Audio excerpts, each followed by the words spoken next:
बहुत समय पहले गांव के पास एक घना जंगल था। लोग दिन में तो वहां लकड़ियां काटने जाते, लेकिन रात को कोई भी उस जंगल के आसपास नहीं भटकता, क्योंकि वहां से अजीब अजीब आवाजें आती थीं।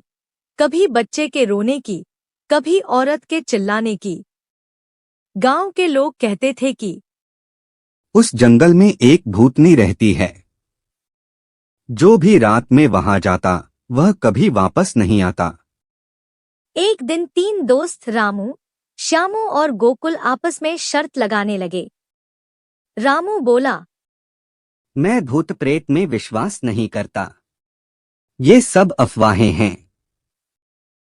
श्यामू और गोकुल ने कहा, ठीक है, अगर हिम्मत है तो आज रात हमारे साथ जंगल में चलो। तीनों हाथ में लालटेन और लकड़ी लेकर जंगल में पहुंचे। जैसे जैसे वे अंदर बढ़ते गए, हवा और ठंडी होने लगी।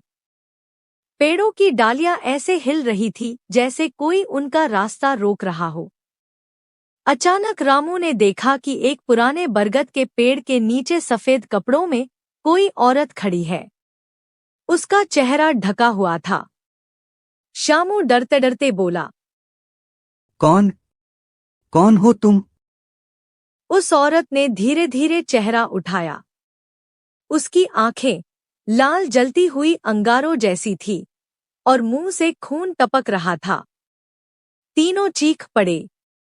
रामू ने लालटेन फेंक दी और भागने लगा, लेकिन उसके पांव जमीन में जैसे धंस गए।